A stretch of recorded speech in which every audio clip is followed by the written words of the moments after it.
पाकिस्तान के साथ न ट्रेड होगा न टॉक। अगर बात होगी तो सिर्फ पाकिस्तान के कब्जे वाले कश्मीर की। जब भी बात होगी केवल आतंकवाद पर बात होगी, पीओके पर बात होगी और किसी दूसरे मुद्दे पर पाकिस्तान के साथ बात नहीं होगी। और जहां तक जम्मू कश्मीर का सवाल है, उस पर जो बातचीत होगी द्विपक्षीय रूप से, जो बायलैटरल ढंग से ही बात होगी, वो सिर्फ और सिर्फ इस बात पे होगी कि पाकिस्तान ऑक्युपाइड कश्मीर यानी कि पाकिस्तान अधिकृत कश्मीर को कब का जो पाकिस्तान उसको इलीगल तरीके से, अवैध तरीके से उस पर कब्जा करके बैठा हुआ है, वो उस पे बात होगी। Engage in a dialogue where we only talk about reclaiming Pakistani occupied Jammu and Kashmir.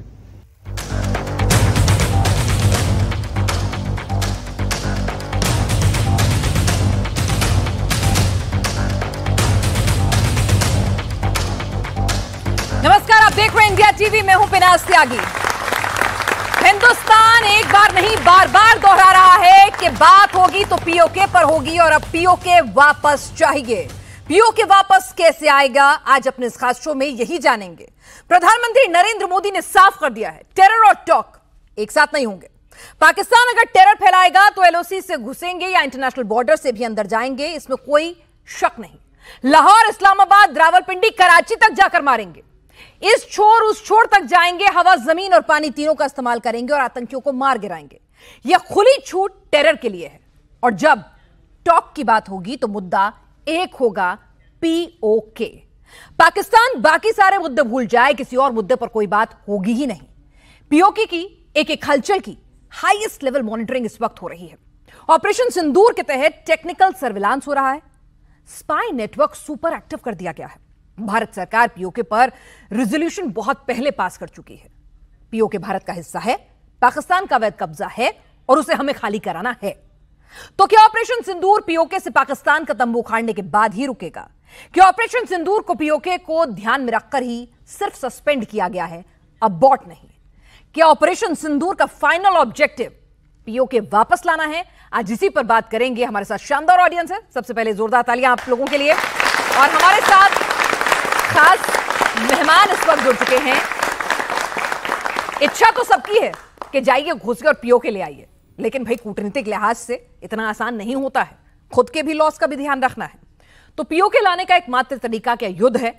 क्या बातचीत जो इतने सालों से चली आ रही है, क्या वो है? और क्या पाकिस्तान में हो रही बगावत खुद ब खुद पीओके हमारे साथ आके मिल जाएगा, वो है? इन्हीं तमाम सवालों के जवाब जानेंगे। हमारे साथ मेजर जनरल अरविंद भाटिया हैं, defence expert. Major general A K Siwach हमारे साथ बतौर डिफेंस एक्सपर्ट जुड़ रहे हैं। एयर वाइस मार्शल पी के श्रीवास्तव हमारे साथ हैं और वैभव सिंह जियोपॉलिटिकल एनालिस्ट हमारे साथ इस वक्त मौजूद हैं। आप सबका बहुत बहुत स्वागत है।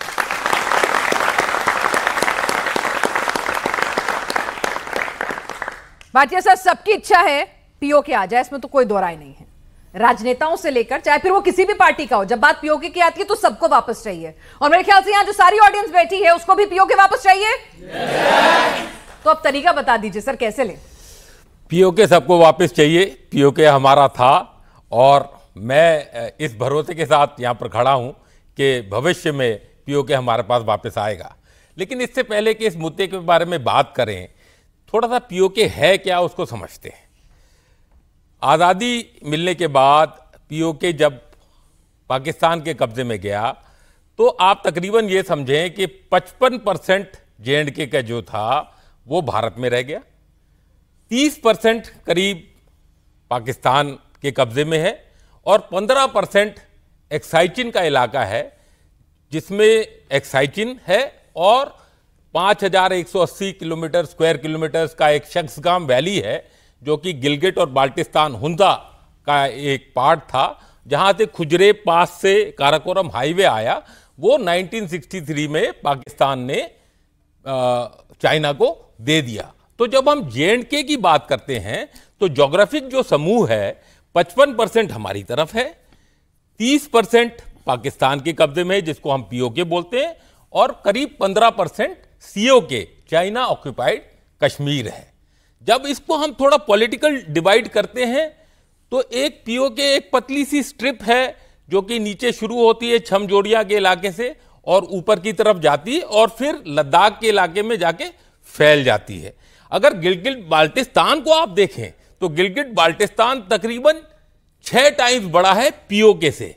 तो अगर आप ये देखें कि अगर गिलगित बाल्टिस्तान 72,000 स्क्वायर किलोमीटर का है तो जो पीओके का इलाका है वो करीब 13,500 स्क्वायर किलोमीटर का रह जाता है। काफी पतला और छोटा एरिया है और गिलगित बाल्टिस्तान बड़ा एरिया और स्ट्रैटेजिकली ज्यादा इंपॉर्टेंट है क्योंकि उसके ऊपर शिंजियांग या चाइना है, उसके बाएं या वेस्ट में एक वखान कॉरिडोर आता है जो अफगानिस्तान से शिंजियांग को डायरेक्टली जोड़ता है, उसके दाहिने लद्दाख है और उसके नीचे जो है वो पीओके का इलाका है और हमारा अपना इंडियन कश्मीर है। तो ये हमको ज्योग्राफिकल समझना चाहिए। अब थोड़ा सा पॉलिटिकल समझे। पीओके पॉपुलेशन है तकरीबन 55 लाख। 55 लाख में 14 से 15 लाख गिलगित बाल्टिस्तान में, जो कि 6 टाइम्स बड़ा है इससे। तो पॉपुलेशन जो गिलगित बाल्टिस्तान की है वो काफी कम है और यहां पर शिया मुसलमान ज्यादा बसते हैं। अगर उनकी एथनिक वो देखें तो वो लद्दाख से ज्यादा एथनिसिटी है या ग्रेटर तिब्बत से ज्यादा एथनिसिटी है, बट उनका जो रिलीजन है वो शिया मुसलमान है। पीओके जो एक लाइन में आता है ऊपर से चले, उसका कैपिटल है मुजफ्फराबाद और उसमें 10 डिस्ट्रिक्ट हैं। एसेंशियली ये पूरा मुसलमान क्षेत्र है। इंडियन जब जो गिलगित बाल्टिस्तान है उसमें टोटल 14 डिस्ट्रिक्ट है, तो 14 वो और 10 डिस्ट्रिक्ट पीओके की। अब जब इंडियन साइड आते हैं तो पीर पंजाल पास कश्मीर वैली को डिवाइड करता है जम्मू और कश्मीर में।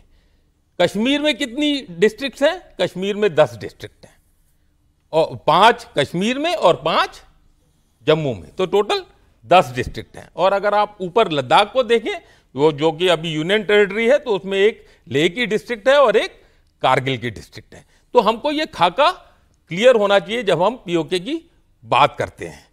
अब बात आती है कि क्या पीओके लेना चाहिए? नहीं सर, लेना तो चाहिए, उस पर डाउट नहीं है। हाँ लेकिन बात यह है कि युद्ध के जरिए मिलेगा या बात के जरिए मिल जाएगा? आपने 3 ऑप्शन शुरू में बोले थे। हाँ। या तो युद्ध के जरिए लें, हाँ। उसमें भी 3 ऑप्शन है, उसके बारे में आगे बात करेंगे। नहीं सर, एक एक ऑप्शन बताते रहिए, फिर सभी गेस्ट से सवाल लूंगी। तो अगर युद्ध के जरिए पीओके लेना हो तो उसके 3 ऑप्शन हैं, सब पार्ट। पहला पार्ट यह है कि हम उसको निबल करें, निबलिंग एक्शन बोलते हैं, जैसे कि पाकिस्तान भी करता है कि हम धीरे धीरे जो इलाके हैं उसको एक आईडीपी बोलते हैं, उसको बोलते हैं इंप्रूवमेंट ऑफ डिफेंसिव पोस्चर। वो टैक्टिकल और ऑपरेशनल लेवल पे ज्यादा होता है और स्ट्रैटेजिक लेवल पे कम होता है कि हम धीरे धीरे जो लाइन ऑफ कंट्रोल है और ऐसी ऐसी पहाड़ियां, ऐसे ऐसे पोस्ट जो हमको डोमिनेट करती हैं उन पे कब्जा करते रहें और धीरे धीरे इस कतार को आगे बढ़ाते रहें, आईबी की तरफ लेते जाते रहें। उसमें क्या है कि कई जो लाइन ऑफ कंट्रोल है सीधी लाइन तो है नहीं, कोई नदी से जा रही है, फिर रिज के ऊपर जा रही है, फिर डाउन नीचे जा रही है, फिर किसी और लेक के बीच में से जा रही है, नदी को बीच से कवर कर रही है। तो हम ऐसी जगहों पे कब्जा करते रहें जहां से दुश्मन हमारे ऊपर देख के फायर कर रहा है या डोमिनेट करके फायर कर रहा है, उसको हम डिनाई करें। यानी थोड़ा थोड़ा हिस्सा लेते जाएं, स्टेप बाय स्टेप लेते जाएं। और वो हिस्सा क्या सिवात सर? सबसे पहले हाजी पीर होगा। देखो, पहले मैं थोड़ा सा इसका पॉलिटिकल बताना चाहूँगा कि हुआ कैसे बना कि ये जिसको बात कर रहे हैं पाकिस्तान ऑक्यूपाइड कश्मीर और किस प्रकार से गिलगित बाल्टिस्तान बना। देखो, सच्चाई है जब भारत आज़ाद हुआ था तो उस समय जो कश्मीर एक स्टेट थी वो इंडिपेंडेंट रहना चाहती थी और उसने एक प्रकार से भारत में भी नहीं मिलने की सोची थी और पाकिस्तान से। मगर यह सच्चाई है 22 अक्टूबर 1947 को जो पाकिस्तान के कबीले थे, रजाकार थे और पाकिस्तान की आर्मी थी, उसने हमला कर दिया था। जी सुनो जी जी, तो जी। हाँ, तो उन्हें हमला कर दिया था JNK स्टेट में और उसके बाद महाराजा हरि सिंह ने भारत से हेल्प मांगी थी। तो भारत ने साफ सुथरे शब्दों में बताया था कि हम आपकी हेल्प जब भी कर सकते हैं जब आप भारत के साथ मिल जाते हैं। तो 26 अक्टूबर 1947 को इंस्ट्रूमेंट ऑफ एनेक्सेशन साइन हुआ। इसका मतलब उस दिन भारत का हिस्सा बन गया जम्मू एंड कश्मीर स्टेट। तालियां बजाओ।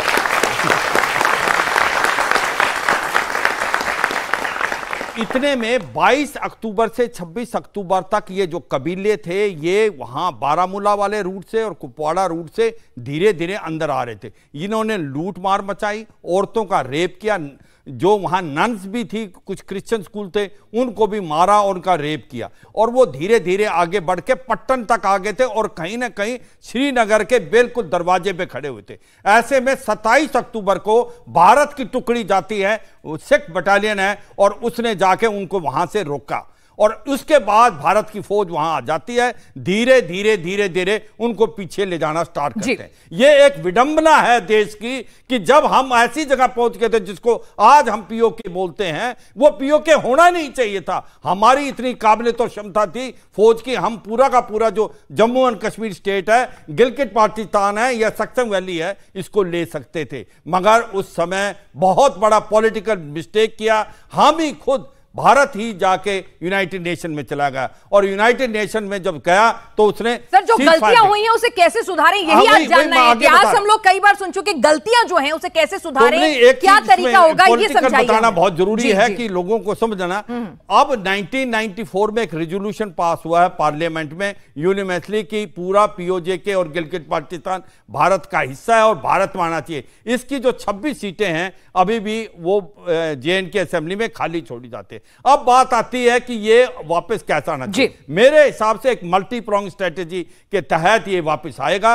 आज आप पीओजे की हालात देखें बिनिस्बत भारत के जम्मू एंड कश्मीर, वहां पर लोग मुजफ्फराबाद, मीरपुर, झांगर, कोटली, ददनियाल, बाग, पाकिस्तान वाला पुंछ, लोग सड़कों पे हैं, चक्का जाम और शटर डाउन है, खाने को दाने नहीं, पीने को पानी। 2 साल से ना उनको पे मिली है ना पेंशन मिली है। वहां जो नीलम नदी जहां पर भारत के अंदर उसको किशन गंगा बोला जाता है, वो एक मेन नदी है, उसका मुंह मोड़ के पंजाब की तरफ कर लिया पाकिस्तान ने। मंगला डैम में जो बिजली पैदा होती है वो पीओके में होती है, मगर वो बिजली पहले पंजाब में जाती है और फिर वापस आती है, 10 गुना ज्यादा उसके रेट लगाए जाते हैं। कहने का मतलब यह है कि ये पीओजे और गिलगित बाल्टिस्तान के लोगों को इन्होंने सेकंड क्लास सिटीजन माना है, इनको एक्सप्लॉइट किया है। आज वो सोशल मीडिया का जमाना है, आज वो देखते हैं भारत का जम्मू और कश्मीर 70 साल से आगे ज्यादा निकल गया, यहां पर खुशहाली है, यहां पर लोग अमन शांति है, डेवलपमेंट है। अब वो कहते हैं हम भारत में मिलना चाहते हैं,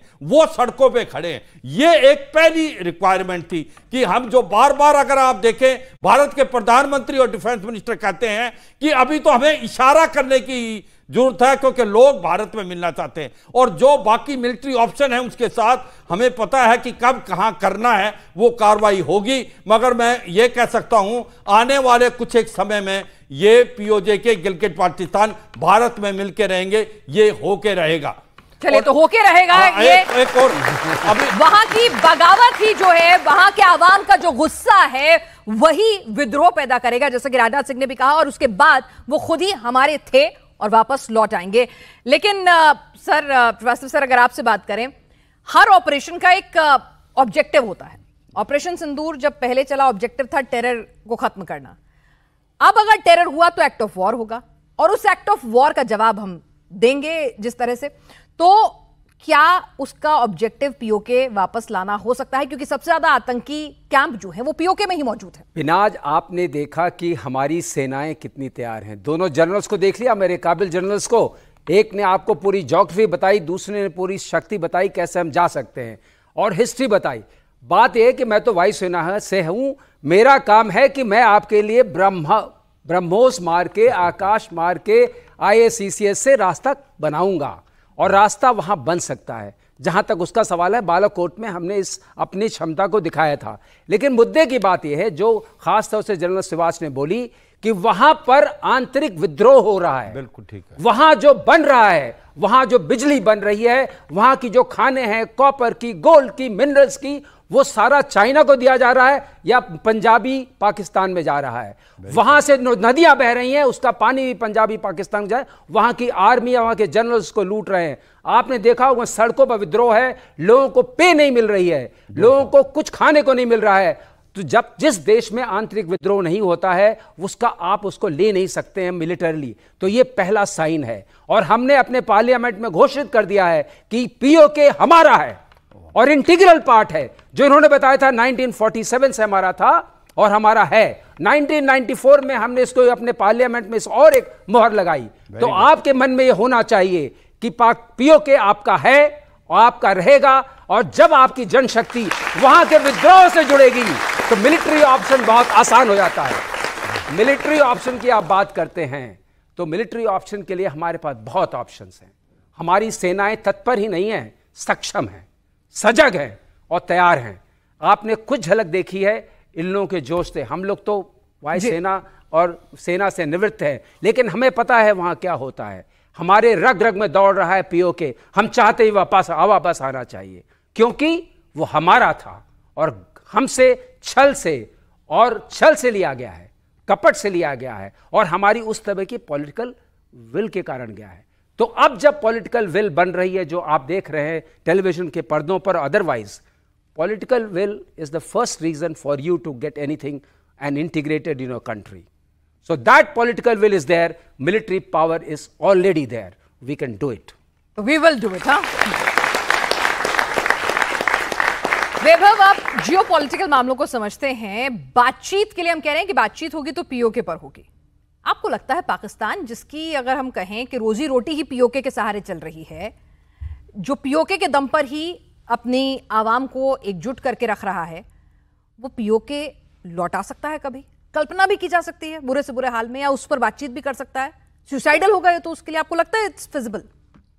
पाकिस्तान को डिसाइड नहीं करना है कि पीओके भारत के साथ रहेगा या पाकिस्तान के साथ रहेगा। ये पीओके को डिसाइड करना है कि उसको किसके साथ रहना है। वो पाकिस्तान के साथ रहना चाहते हैं या नहीं रहना चाहते हैं।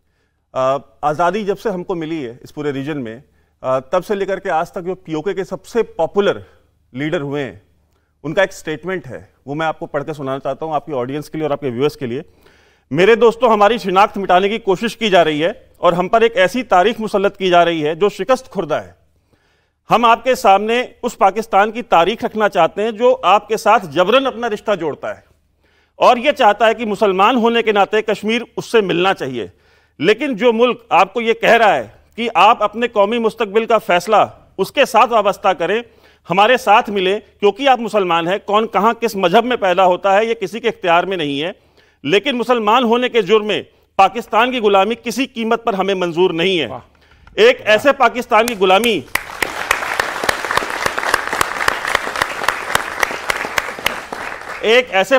की गुलामी जिसकी तारीख मोहसिन कुशों पर मुश्तमिल है। आप ये देखिए कि पाकिस्तान हमें यह कह रहा है कि हम कश्मीर को उनके साथ मिलना चाहिए। हम जिससे भी मिलेंगे हम उसका शजरा देखेंगे, हम उसकी तारीख देखेंगे, हम हिंदुस्तान की भी तारीख देखेंगे और पाकिस्तान की भी तारीख देखेंगे। पाकिस्तान की तारीख क्या है? पाकिस्तान की तारीख में यह लिखा हुआ है कि पाकिस्तानियों ने अपने बाप कायदे आजम मोहम्मद अली जिन्ना को जहर देकर के मारा है। इनकी तारीख में यह लिखा हुआ है, ये इनके तारीख इतिहासकार, इनके दानिश्वर कह रहे हैं, मैं नहीं कह रहा हूं।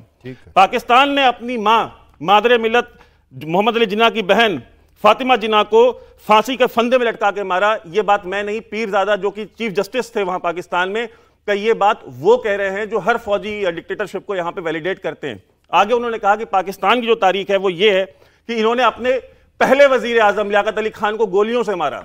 इन्होंने अपने दूसरे वजीर आजम जिसने इस आवाम को वोट देने का हक दिया, लियाकत अली खान, उसको इन्होंने फांसी के फंदे में लटका के मारा। एक वजीर आजम जिसने इनको न्यूक्लियर बॉम्ब ब्लास्ट करके दिया, नवाज शरीफ, उसको मुल्क बदर किया। तो कैसे उन्होंने कहा कि एक ऐसे पाकिस्तान के साथ कोई रहना चाहे, लेकिन कोई भी पीओके का वासी इनके साथ नहीं रहना चाहता। ये जो स्टेटमेंट है, ये मैंने कोट अनकोट पढ़ के सुनाई आपको। ये आरिफ शाहिद की स्टेटमेंट है। आरिफ शाहिद पूरी तारीख में पीओके के सबसे पॉपुलर डेमोक्रेटिक लीडर रहे हैं। आरिफ शाहिद को प्राइम मिनिस्टर मोदी के 2014 के शपथ ग्रहण से 12 दिन पहले टारगेटेड किलिंग में 13 मई 2014 को मार दिया गया, आईएसआई ने मारा। और उसके ऊपर भारत की तरफ से, भारत की सरकार में, तत्कालीन सरकार में बैठे हुए किसी भी व्यक्ति ने मुंह से आवाज नहीं निकाली। मैं आपके व्यूअर्स को और आपके ऑडियंस को यह चीज कहना चाहता हूं, आप इस बात की सिग्निफिकेंस को समझिए कि इस देश में कौन से वो लोग थे जो मुंह में दही जमा के बैठे हुए थे जब आरिफ शाहिद, जो कि आपकी वकालत करता था पीओके में खड़ा होकर के, पीओके की गली गली, चप्पा चप्पा, कूचे कूचे में जहां आरिफ शाहिद सबसे पॉपुलर लीडर था, वो आपके साथ खड़ा था। उसको जब गोली मारी गई, जब उसको गोलियों से भूना गया, तो भारत में उस समय की सरकार में बैठे हुए लोगों ने आवाज क्यों नहीं उठाई? और आज भारत की ऑडियंस, भारत के बच्चे को आरिफ शाहिद का नाम क्यों नहीं मालूम है, इसका मुजरिम कौन है?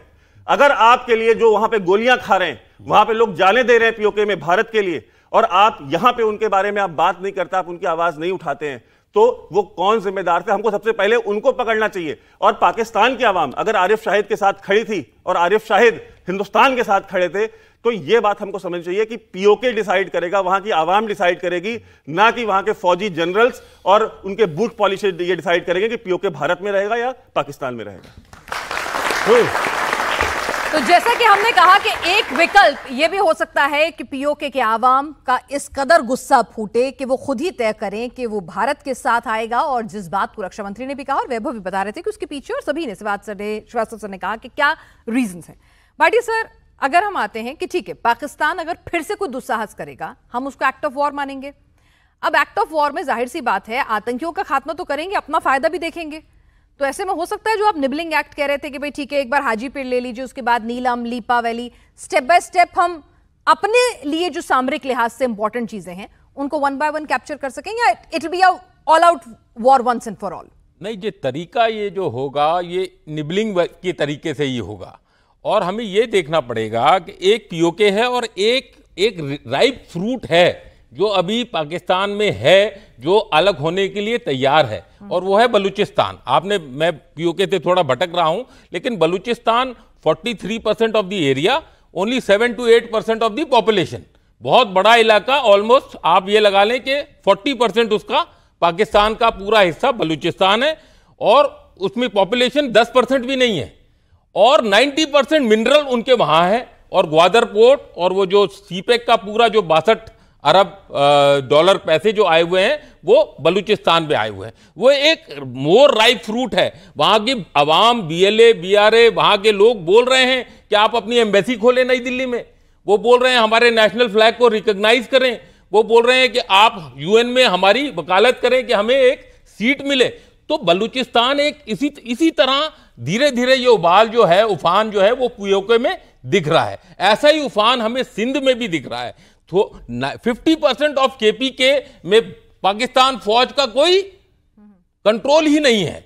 तो आप ये देखें जो 4 उनके प्रोविंस हैं उन सब में अभी एक उफान आया हुआ है। हमें ये जरूरत है कि हम देखें कि किसको पहले अगर टूटे तो हमें ज्यादा फायदा होगा, क्योंकि एक मुद्दा हमें हमेशा ध्यान रखना है कि अगर हम 4th लार्जेस्ट ग्लोबल इकोनॉमी अभी बने हैं और तीसरी तरफ जा रहे हैं, तो क्या हम अपना ध्यान पूरी तरह से भटका के पीओके की तरफ अभी फोकस करें, या उस उबाल को और उफरने दें, और उसके बाद फिर तब तक ये nibbling action, improvement of defensive posture, economic sanctions, financial squeeze और जो इस तरह के तरीके हैं उनको अपनाते रहें, मिलिट्री ऑप्शन को थोड़ी देर के लिए रोक के रखें। वील वेट एंड वॉच, वो आपस में लड़ मरे, पाकिस्तान के टुकड़े हो जाएं, तो भाई पीओके तो हमारा था।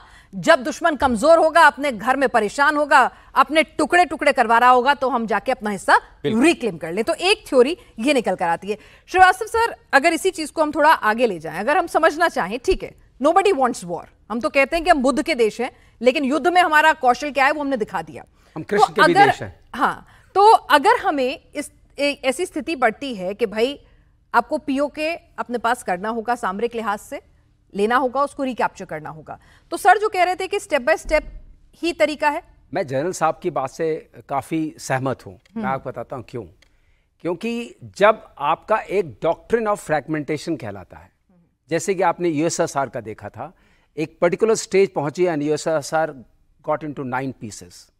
तो जब बलूचिस्तान जिस तरीके से उबल रहा है और जिस तरह से आंतरिक विद्रोह सिंध में भी हो रहा है और जिस तरह से खैबर पख्तूनख्वा में भी हो रहा है, क्योंकि पंजाबी डोमिनेंस इतनी ज़्यादा है कि उसके खिलाफ विद्रोह हो रहा है और पीओके में भी हो रहा है। तो ये सारे इलाकों में एक विद्रोह की लहर चल रही है, और उसको आप उसको चाहे कहें कि आप उसको संबल दें, उसको सक्षम करें जिस भी तरीके से, और उसको मॉरल, एथनिक सारा सपोर्ट करें, जिससे ह्यूमन राइट्स का भी सपोर्ट करें जैसे होता है। उससे क्या होगा, जब वो उबलेगा तब आपको कुछ और ऑपरेशंस करने पड़ेंगे। आपने एक ऑपरेशन किया है, वाटर को वेपनाइज किया है, वो भी बहुत बड़ा ऑपरेशन है जी। इन सबको जब आप कंपोजिट बनाएंगे और साथ में आप ये निबलिंग स्ट्रेटजी या सलामी स्लाइसेस भी कुछ लोग कहते हैं जो चाइना के संदर्भ में इस्तेमाल होता है, आप आगे बढ़ने की कोशिश करेंगे।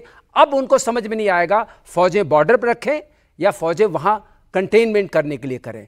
वो मौका होता है जब आप ऐसे करते हैं, दोनों तरफ से, जब चारों तरफ से प्रेशर आता है, तब एक देश अपने आप में इम्प्लोड करता है। लेकिन मूल बात क्या है? मूल बात मैंने आपको बताई थी पहले भी, आंतरिक विद्रोह सबसे बड़ा कारण होता है। सुकार्नो और सुहार्तो का जो आप उसके संदर्भ में अगर देखते हैं, मलेशिया इंडोनेशिया के संदर्भ में, तो वहां भी यही हुआ था। वहां क्या हुआ था कि वो जो है, जब स्टूडेंट स्ट्रीट्स पर आए, उन्होंने सत्ता पलटी, तब डेमोक्रेसी आई। ठीक है, ट्रू डेमोक्रेसी। तो आंतरिक विद्रोह सबसे बड़ा कारण है। किसी भी देश को देख लीजिए, कोई भी हिस्ट्री पढ़ लीजिए, तो आंतरिक विद्रोह हो रहा है, उसको आपको सहायता करनी है, उसको हवा देनी है और उसको अपने तरफ से सफल बनाना है। ठीक है, तो एक तरीका ये सर ने बताया कि आंतरिक विद्रोह और धीरे धीरे तो मल्टी प्रॉन्ग स्ट्रेटजी जो बता रहे थे सिवाच, ठीक है, सिवाच वो सही है अपनी जगह। एक चीज समझने के लिए हम लोग आएंगे कि आप ये समझाइए कि अगर हमें पीओके कैप्चर करना है तो तरीका, एक तो हो गया विद्रोह वाला तरीका हमने सुन लिया, अगर मिलिट्री के तरीके से करना है तो वो तरीका क्या होगा? क्योंकि एक बार पहले भी 65 में हाजी पीर हमारे पास आया, 60 साल पहले हाजी पीर हमारे पास आया, वापस लौटा दिया। सामरिक तौर से वो कितना महत्वपूर्ण है? तो क्या फिर हाजी पीर, नीलम वैली, लीपा वैली, एक एक करके इसी तरह से हम आगे बढ़ेंगे? गिलगिट बाल्टिस्तान तो बहुत अलग हिस्सा हो जाता है। देखो, आपको ये देखना पड़ेगा, आपको उसकी नौबत नहीं आएगी। आपको ये समझना चाहिए, आप दीवार पे सिर मारेंगे तो फिर कोई फायदा नहीं। अच्छा। आपने एक कंड्यूसिव इन्वायरमेंट क्रिएट करना है कि वहां से लोग खुद, अभी तूफान मचा हुआ है। मैं आपको ये बताऊं, आज की तारीख में एक बाइंडिंग फोर्स क्या पाकिस्तान में, पाकिस्तान की बाइंडिंग फोर्स है पाकिस्तान की आर्मी। और अगर उसको आप डीमोरलाइज करते हो, डीग्रेड करते हो और उसको उनके आंखों के अंदर ये डाल देते हो पाकिस्तान में कि ये एक प्रकार से आपके लिए अच्छा नहीं सोचती मगर ये गलत होती है। अगर पाकिस्तान की आज ये हालात हैं कि आज वो इकोनॉमिक के इस दार पे है कि उसके पास खाने को दाने नहीं, पीने को पानी, तो इसकी वजह पाकिस्तान की आर्मी है। देखो, पाकिस्तान में कहावत है कि आज तक पाकिस्तान की आर्मी ने कोई इलेक्शन हारा नहीं, कोई जंग जीता नहीं, और आज वो ऐसी ताली बजाओ इस पे। अभी मैं आपको ये बताने की कोशिश करूंगा कि अब क्या ऐसी सिचुएशन पैदा होती जा रही है कि पाकिस्तान अंदर से खोखला होता जा रहा है। क्योंकि आप जो पीओके और गिलगिट बाल्टिस्तान की बात कर रहे हो, इसको और पकने दो। अब हो क्या रहा है, तारीख इसके जो 4 प्रोविंस हैं वो टूटने के कगार में हैं। आप देखें, खैबर पख्तूनख्वा में जो है टीटीपी इनको मार रही है, उधर से अफगानिस्तान जो है वो ड्यूरल लाइन को नहीं मानता, बहुत बड़ी फोर्ट लाइन है। बलूचिस्तान लिबरेशन आर्मी कतार पे है कि कभी भी उसको फ्रीडम मिल सकता है। आपको इशारा करना है, आपको उसको इमोशनल, सोशल और बाकी हेल्प देनी है। और सिंध में सिंधवास हो रहा है। आज पाकिस्तान में पॉलिटिकल इंस्टेबिलिटी, इकोनॉमिक क्राइसिस, आतंकवाद का बढ़ना, पाकिस्तान में सिविल वार जैसी सिचुएशन है। पाकिस्तान के 4 हिस्से हो सकते हैं, वो चाहे आपके खैबर पख्तूनख्वा, बलूचिस्तान, सिंध और पंजाब। अब आती है पीओके के और गिलगिट बाल्टिस्तान। बात इसकी है हम कैसे लें। देखो, जैसे जैसे हालात खराब होंगे पाकिस्तान के अंदर, पीओके में आवाज बढ़ती जाएगी। आज पीओके में जैसे मैंने बताया, लोग सड़कों पे खड़े हैं, वो कहते हैं हम भारत में मिलना चाहते हैं। चक्का जाम और शटर डाउन जो एक प्रकार की स्ट्राइक 2 साल से चल रही है, 2-2.5 साल से उनको ना पे मिली ना पेंशन मिली। और मैं जो गिलगिट बाल्टिस्तान की बात कर रहे थे हम, कि उसको याद रखो, मैंने वहां बटालियन कमांड की थी बटालिक के अंदर। मैं ये बताना चाहता हूं, जो शिया पॉपुलेशन है वो कभी भी पाकिस्तान के साथ नहीं रहना चाहते। वो भारत के कारगिल और बटालिक जैसे हैं। वो पहले से ही कह रहे थे कि हम भारत में मिलना चाहते हैं। जब से चाइना पाकिस्तान इकोनॉमिक कॉरिडोर बना है, अब उनको लगने लग रहा है जो हमारे रिसोर्सेज थे वो अभी तक तो पाकिस्तान एक्सप्लॉइट करता था, अब वो चीन भी करने लगा। एक आम भाषा में थोड़ा सा मैं आपको रोक रही हूं, मैं माफी चाहूंगी। एक आम भाषा में, क्योंकि देखिए हम सब लोग, आप लोग वॉर ऑपरेशंस जानते हैं, तमाम लोग जो है समझते हैं कि उसके सामरिक पहलू क्या होते हैं, अंतर्राष्ट्रीय पहलू, कूटनीतिक पहलू क्या होते हैं, सब फैक्टर्स को आप फैक्टर इन करके चलते हैं, इकोनॉमिकल फैक्टर्स भी। लेकिन एक आम सोचता है कि भाई हमारे पास इतनी ताकतवर फौज है, 2 दिन में तो हमने उनको घुटनों पे ला दिया, 90 घंटे में तो जाके काम करते हैं, हफ्ता भरी तो लड़ना पड़ेगा, पीओके में बैठ जाते हैं। तो ये कैसे नहीं होता है, इसको जरा समझाएं हमारे यही बताने की कोशिश कर रहा हूं कि देखो, एक चीज समझने की कोशिश करो आप कि आपको जब उसकी जरूरत पड़ेगी, जब आपको चाहिए, आपके पास आ रहा है खुद। आपके पास पीओके और गिलगिट बाल्टिस्तान खुद आने को तैयार है, आपको इशारा करने की जरूरत है। आप जो मिलिट्री ऑप्शन बार बार इस चीज को दोहरा रहे हैं, ये चीजें टीवी चैनल पर डिस्कस नहीं होती हैं, इनका बड़ा महत्व होता है, उसमें जो बात बोली जाती है उसका एक बहुत ही ज्यादा इंप्लीकेशन है। Please understand that. मैं ये आप लोगों को एक प्रकार से विश्वास दिलाना चाहता हूं, भारत की फौज के अंदर ये काबिलियत और क्षमता है, जिस दिन गवर्नमेंट इशारा करेगी पीओके और गिलगिट बाल्टिस्तान आपका होगा, और ये समय दूर नहीं। मगर मैं जो बताने की कोशिश कर रहा हूं कि आप पाकिस्तान की ओवरऑल सिचुएशन देखें, पाकिस्तान के अंदर सिविल वार जैसे होने वाला है, आप इसको और पकड़ा दे। पीओजे के गिलगिट बाल्टिस्तान आपके साथ मिलना चाहता है, आपको इशारा करने की जरूरत है। मुझे लगता है जो आप लोग समझदार हैं, समझदारों को इशारा काफी है, वो समय दूर नहीं जब पीओजे के और गिलगिट ये बच्चों के लिए है। अगर कीचड़ अपने आप बन रहा है तो उसने पत्थर मार के छींटे क्यों ले? Very good, very good. दूसरी चीज जो समझ वाली है, vulture is a patient bird. आप अगर वाकई आप किसी चीज को नोचना चाहते हैं, patience is a strategic asset, patience is not a liability. अगर आप किसी चीज के लिए इंतजार कर रहे हैं, वो आपकी लाइबिलिटी नहीं है। In your own time of choosing, in your time of opportunity, you will do it. It doesn't mean भी हमारा होगा, तरीका भी हमारा होगा, और उसी हिसाब से हम एक जो बात बताई सर, वैभव को भी इंक्लूड करूंगी, वक्त की कमी है क्योंकि वैभव को भी। मैं एक चीज ऐड करूं, ये याद रखना, वेट करना भी एक प्रकार से स्ट्रेटेजिक विक्ट्री है। क्या पता इस सोच विचार से आप कर रहे हो कि कब आप इतनी वेट करो, पाकिस्तान को इतना खोखला कर दो, एक दिन वो आपके पास खुद चल के आए, और ये सच्चाई है। आज लोगों की आवाज आ रही है कि पाकिस्तान तो खोखला हुआ है, लेकिन पाकिस्तान को कभी चीन पैसे दे देता है, कभी अमेरिका दिलवा देता है, तो फिर ये परेशानी हमें लग रहा है कि हमें खुद ही सॉल्व करनी होगी वैभव, क्योंकि अंतर्राष्ट्रीय पटल पर कोई पाकिस्तान को अलग थलग छोड़ेगा, सबके अपने वेस्टेड इंटरेस्ट है। ये सवाल वैभव सिंह जी से जी वही वैभव सिंह जी से पूछ रहे हो। तो ये हमें समझाइए कि भाई बातचीत वो क्यों करेगा? उसके लिए तो ये दुधारू गाय है, इसी का नाम लेके वो चीन से, अमेरिका से, पूरी दुनिया से पैसे फंड इकट्ठे करता रहता है और अपने आवाम को भी बरगलाता रहता है।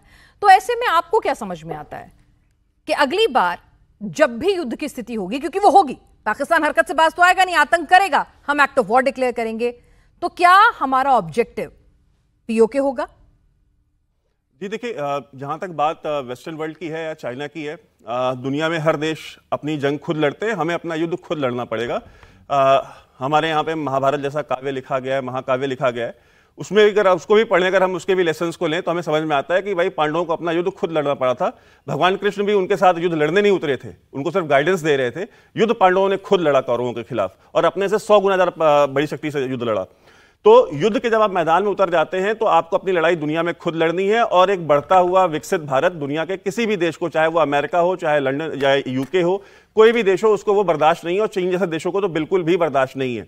तो ये जो हम भाषा इस्तेमाल करते हैं डिप्लोमेसी में कि जी हम एलाइज हैं, स्ट्रेटेजिक एलाइज हैं, हम दोस्त हैं, हमारी पार्टनरशिप है, हम दो डेमोक्रेसीज हैं, ये बातें कहने में और सुनने में अच्छी लगती हैं, लेकिन धरातल पे वास्तविकता में इनका कहीं कोई वैल्यू, कोई मूल नहीं होता है।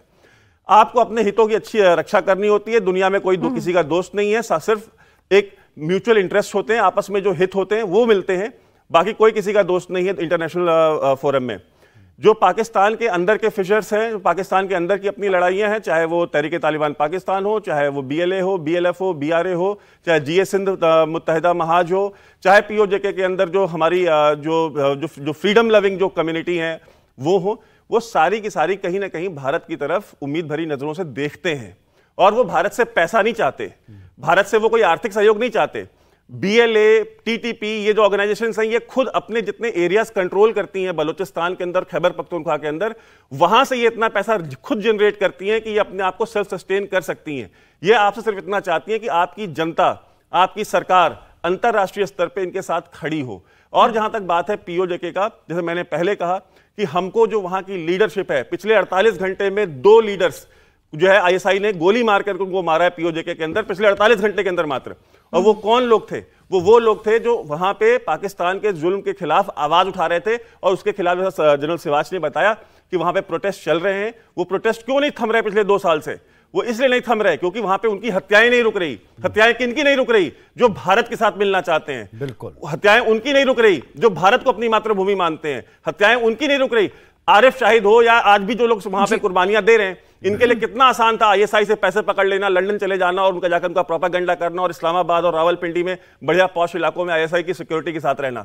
लेकिन वो मरने को तैयार है, लेकिन आपके साथ मिलना चाहते हैं। तो राजनाथ सिंह जी रक्षा मंत्री ने कहा कि एक दिन आएगा अपने आप मिलेंगे, लेकिन हमको एज अ कंट्री ये डिसाइड करना है कि वो दिन हम आज चाहते हैं, कल चाहते हैं, 10 साल बाद चाहते हैं, कितने आरिफ शाहिद हम और कुर्बान करेंगे अपनी पीओके की आवाम को वापस लाने के लिए। जी बिल्कुल। जरा ऑडियंस से भी कुछ मन में सवाल हो तो आप लोगों में से किसी को कुछ सवाल पूछना है? जी आपको, जी पूछिए प्लीज, इनको माइक पास ऑन कर देंगे।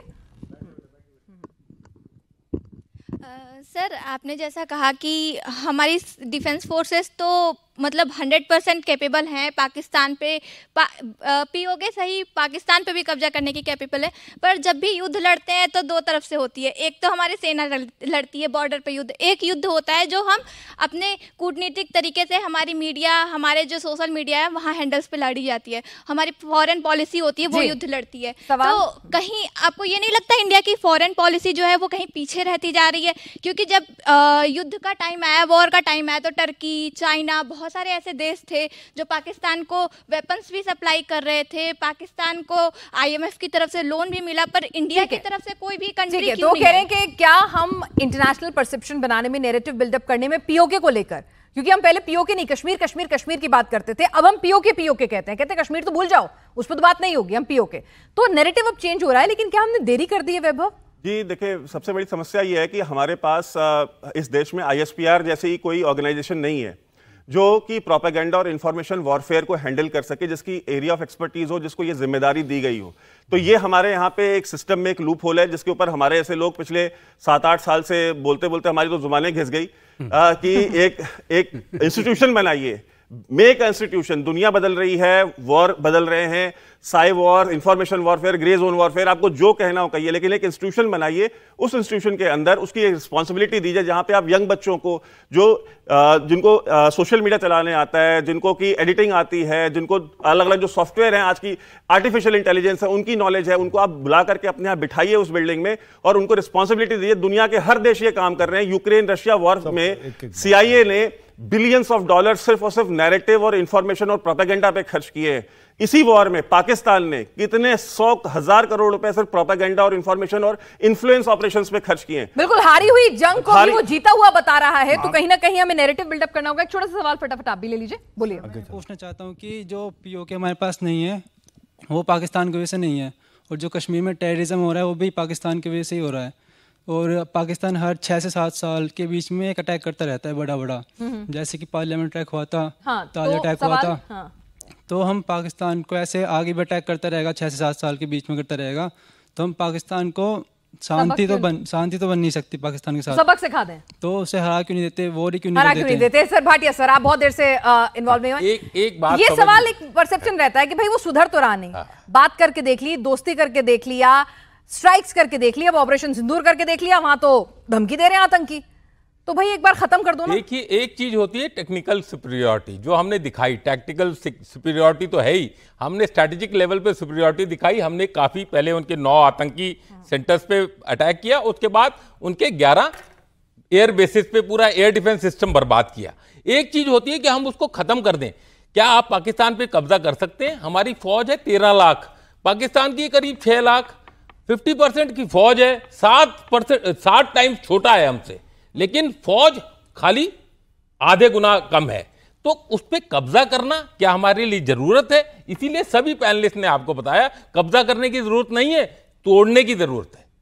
जब टूट जाएगा एक लैंडलॉक पंजाबी मुसलमान वाला खाली पंजाब रह जाएगा, तो उसको समेटना, टेररिज्म भी खत्म हो जाएगा, उसकी तरफ से इस तरह के जो जितने भी ये जो जुनूनी भाषण आते हैं या कोई सपोर्ट आता है टेररिज्म को, सब खत्म हो जाएगा। तो हमें उस तरफ वर्क करना है। दूसरी बात एक चीज समझिए, पाकिस्तान की एक वॉर इकोनॉमी है।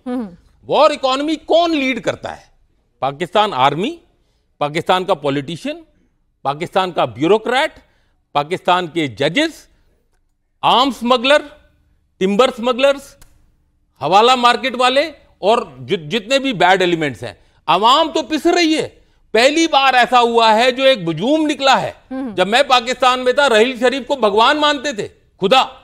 रहील शरीफ की फोटो होती थी हर ट्रक के पीछे, जब वो चीफ थे। अब वो मुनीर को गाली देते हैं, जबकि उसको फील्ड मार्शल बना दिया। पाकिस्तान फौज का अपनी आवाम के भरोसा हट गया है। बहुत अच्छी चीज है, जो यूनिफाइंग फैक्टर था वो हट गया है। तो हमने इस पे टारगेट करना है। कब्जा करने करके क्या करेंगे सर? वहां पे भुखमरी है, इतना सब कुछ, आतंकी बैठे हुए हैं, कब्जा करके क्या करेंगे?